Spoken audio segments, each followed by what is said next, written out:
You think history is all about kings, wars, and inventions? Think again. From a pigeon that saved hundreds of soldiers to a dog-powered kitchen appliance, animals have played roles so bizarre they sound made up. These are the wildest, weirdest moments where creatures crashed the human timeline and changed it forever. Buckle up for 10 true stories that prove reality is stranger than fiction and furrier too. At number 10, we begin with one of the most eerie eco-disasters in modern history: Mao's War on Sparrows. In 1958, Chairman Mao Zedong launched a campaign that would become one of the most notorious and ecologically catastrophic efforts in human history. The infamous Four Pests campaign, targeting, among other things, the humble sparrow. Branded as enemies of the state for allegedly consuming valuable grain, sparrows were marked for total extermination. Mao's directive unleashed a sweeping nationwide mobilization. Millions of citizens, from urban schoolchildren to rural farmers, were armed with pots, pans, and drums, ordered to create an unrelenting wall of noise. The goal? Prevent sparrows from landing, so they would perish mid-air from exhaustion. Trees were shaken violently, nests demolished, eggs smashed, and poisoned grain scattered across the landscape. The campaign was initially hailed as a triumphant act of national unity and pest control. However, the perceived success came with unforeseen and devastating consequences. Sparrows, as it turned out, were vital predators of crop-destroying insects, particularly locusts. With their natural check eliminated, insect populations soared uncontrollably, leading to widespread crop destruction. This ecological imbalance significantly worsened the already dire agricultural conditions,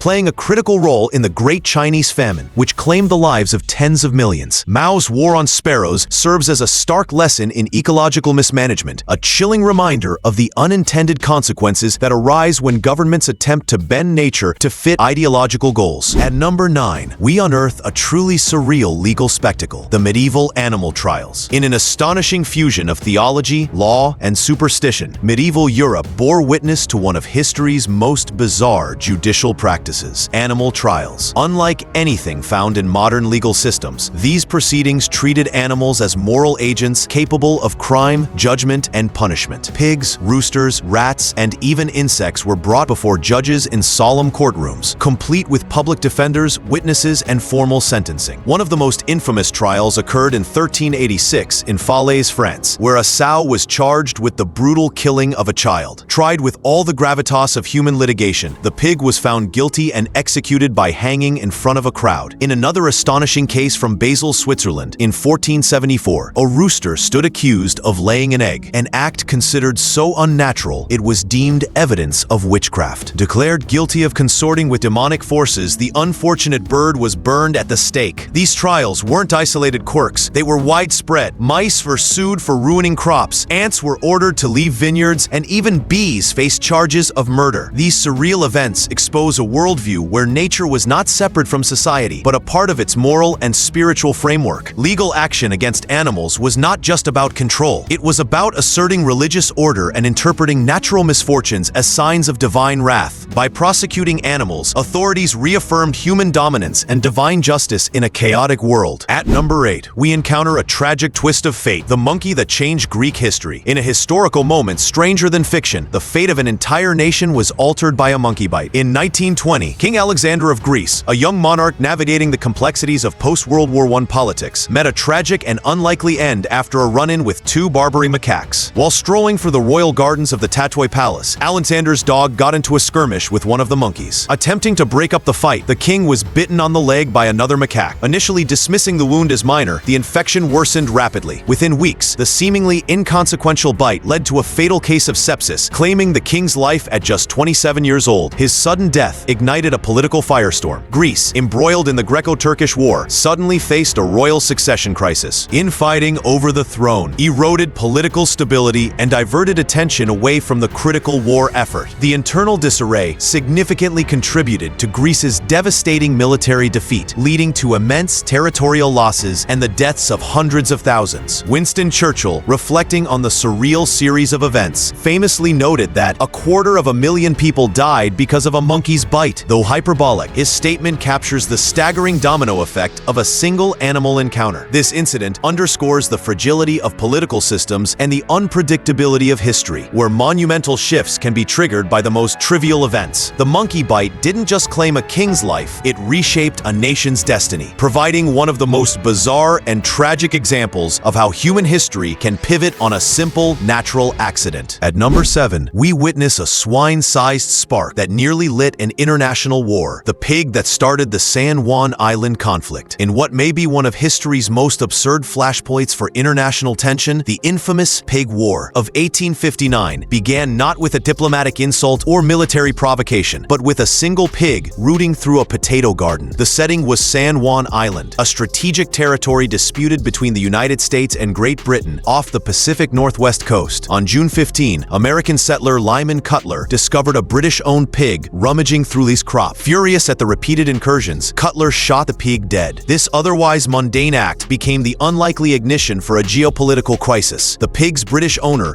an employee of the Hudson's Bay Company, demanded compensation. When Cutler refused, British authorities responded with threats, prompting the United States to send troops. Soon, both nations had deployed soldiers, naval, warships, and artillery to the island, each side entrenching itself for potential battle over a farm animal. Tensions skyrocketed as military leaders scrambled for control, creating a surreal standoff where thousands of lives stood in the balance, all sparked by the death of a single pig. However, this wasn't truly about livestock. It was a proxy for deeper, unresolved tensions between two imperial powers. The pig merely served as a bizarre catalyst that forced long-simmering disputes into the spotlight. Fortunately, diplomacy prevailed. Cooler minds, appalled by the absurdity of armed conflict over an animal, de-escalated the situation before shots were fired. The war ended with a peaceful resolution and one casualty: the unfortunate pig. This episode underscores how trivial incidents can spiral into dangerous confrontations when national pride and ambiguous territorial claims intersect. At number 6, we take flight with an ancient tale of feathered foresight, the sacred geese that saved Rome. Long before surveillance systems and modern warfare tactics, ancient Rome owed its very survival to a flock of squawking birds. In 390 BC, Rome faced annihilation at the hands of the invading Sinoan Celts. The Gallic forces had already ravaged much of the city and were quietly advancing on Capitoline Hill, Rome's final bastion. The elite Roman guard dogs, symbols of vigilance, failed spectacularly, sleeping through the stealthy night assault. But salvation came from an unexpected source: the sacred geese of the Temple of Juno. Disturbed by the movement of enemy troops, the birds erupted into a cacophony of honks and flapping wings. Their alarm roused the defenders, who leapt into action just in time to thwart the Gallic incursion. This divine intervention, as the Romans saw it, wasn't just an accidental stroke of luck. Because the geese were consecrated to the goddess Juno, their cries were interpreted as celestial protection, an omen that the gods had not forsaken the city. The story became deeply embedded in Roman lore, a powerful symbol of both divine favor and the unpredictable forces that can shape the fate of civilizations. Beyond its religious implications, this tale reflects the broader human tendency to ascribe meaning to animal behavior, transforming simple biological instincts into cultural legends. Over centuries, the geese's heroism was celebrated with festivals, memorials, and even statues, reinforcing a shared identity rooted in resilience and reverence for the divine. The geese's historic honks still echo as one of antiquity's most memorable moments where animals played a pivotal role in changing the trajectory of a nation. At number 5, we march alongside a furry comrade who fought for freedom. Wojtek, the soldier bear of World War II. In a war filled with unimaginable horror and human suffering, the story of Wojtek the bear stands out as one of the most heartwarming and bizarre chapters in military history. Rescued as a cub by Polish soldiers in Iran in 1942, this Syrian brown bear quickly became more than a mascot. He became a brother in arms. Raised by the Polish Second Corps, Wojtek grew up sharing their rations, playfully wrestling with soldiers, and even mimicking their behaviors. Known for his fondness for beer and cigarettes, though he ate them rather than smoked, Wojtek was officially enlisted as a private to comply with British Army regulations, complete with rank, serial number, and paybook. His most iconic moment came during the harrowing Battle of Monte Cassino in Italy. Amid chaos and enemy fire, Wojtek helped carry crates of heavy artillery shells to the front lines, reportedly without dropping a single one. While his physical strength was undeniably valuable, his true contribution lay in the profound emotional support he provided. In a time when fear, grief, and exhaustion ruled the battlefield, Wojtek became a living symbol of endurance, loyalty, and levity.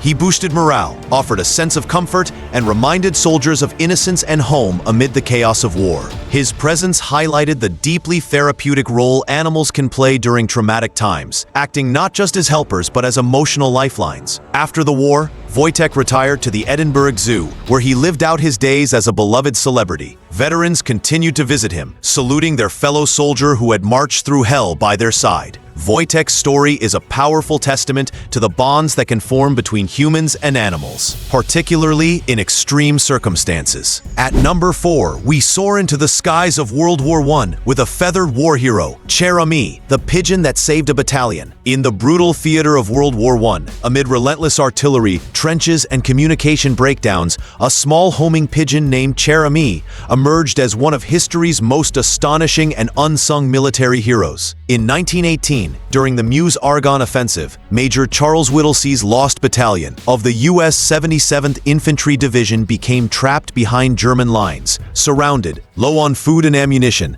and mistakenly being shelled by their own artillery. The soldiers were in a life-or-death situation, desperate to halt the friendly fire and report their position. Whittlesey turned to his last remaining communication option, Cherami. The tiny bird was fitted with a canister containing a vital message and released into the sky. Almost immediately, German troops opened fire. Cherami was hit. She was blinded in one eye, her chest was pierced, and one leg was barely attached. Despite catastrophic injuries, she flew 25 miles in just under half an hour, reaching her home loft and delivering the critical message: "Our own artillery is dropping a barrage directly on us. For heaven's sake, stop it." Thanks to her unwavering flight, over 194 American soldiers were saved from certain death. Cherami was awarded the French Croix de Guerre for her gallantry and became an enduring symbol of sacrifice and resilience. Her story not only highlights the indispensable role of carrier pigeons in wartime communication before the digital age, but also reflects the broader historical reliance on animals as extensions of human infrastructure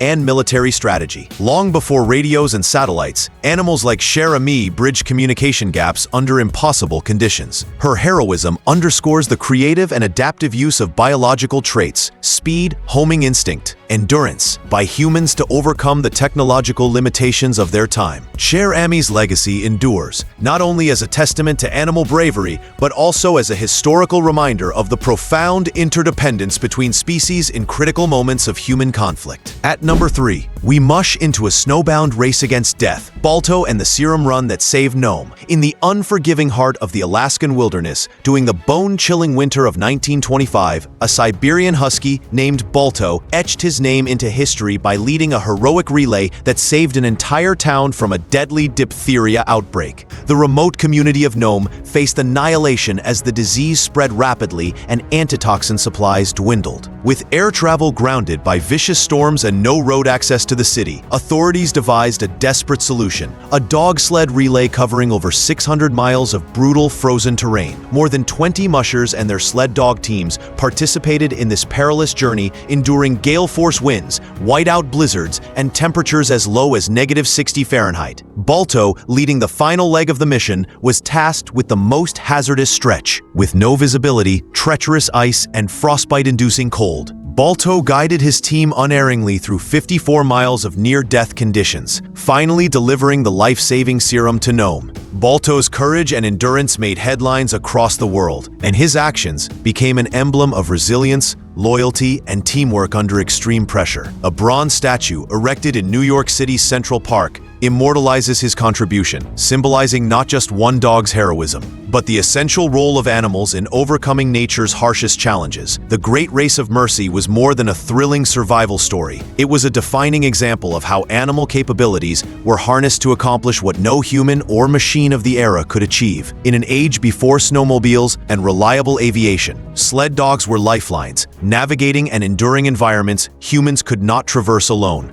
Balto's triumph reveals how the evolution of human society, particularly in remote or hostile regions, was intimately tied to the physical strengths and instincts of animals. At number 2, we meet a predator-turned-planetary parable, Tibbles, the cat who caused an extinction. In one of the most chilling cautionary tales of ecological history, a single domestic cat named Tibbles is infamous for being directly responsible for the extinction of an entire bird species, the Stevens Island wren. This small, flightless bird, endemic to the remote Stevens Island off New Zealand's coast, had thrived in isolation for millennia without fear of predators. But in 1894, lighthouse keeper David Lyle brought his pet cat Tibbles to the island, an act that would have irrevocable consequences. With instinct and agility on her side, Tibble swiftly turned the unsuspecting wrens into easy prey. The birds, never having encountered a mammalian predator before, lacked the natural defenses to evade her. In just a few months, the Stevens Island wren was wiped out, marking one of the only known instances where a single non-human predator was responsible for the extinction of an entire species. Tibble's story is more than just a bizarre historical footnote. It's a sobering emblem of the catastrophic impact invasive species can have on delicate ecosystems. While Tibbles carried out what was natural feline behavior, it was human intervention, the introduction of a non-native predator, that set the stage for this rapid ecological collapse. And at number 1, we uncover a forgotten chapter of culinary labor: the dogs that cooked dinner, the extinct turnspit dogs. Before electricity, gas ovens, or even hand-cranked rotisseries, 16th century kitchens across England relied on an unexpected piece of culinary machinery: the turnspit dog. Specifically bred for one exhausting task, these stout, low-bodied dogs spent hours running inside wheel-like treadmills that rotated spits over open flames. Their role? Ensure that meats roasted evenly for feasts, banquets, and daily meals in the homes of the wealthy. Known for their endurance and low stature, these dogs were literal cogs in the culinary machine, living appliances forced to toil in sweltering, smoky kitchens. If one tired or slowed, cruel methods like tossing hot coals near the wheel were used to keep them moving. Far from companions or pets, turnspit dogs were viewed as kitchen tools, functional, disposable, and defined entirely by their utility. Their extinction tells a profound story of how technological advancement redefined the human-animal relationship. As mechanical rotisseries and later electric motors replaced them, turnspit dogs became obsolete, their lineage forgotten, and their breed allowed to vanish. This peculiar historical footnote shines a glaring light on the era's utilitarian approach to animal life, where species were bred solely to meet human industrial or domestic demands. Unlike other working animals that continued to find new roles in modern society, the turnspit dog had no purpose beyond the spit and thus no future. Their story invites reflection on the ethical implications of breeding animals for single-use functions and how technological innovation can render entire species redundant. These aren't just quirky stories, they're powerful reflections of how deeply intertwined our lives have been with the animal kingdom, often in the most unexpected ways. So next time you think history is purely human, remember the claws, paws, and wings that helped write it. If you enjoyed this wild journey through time, don't forget to like, comment, and subscribe for more fascinating content. Thanks for watching, and stay curious.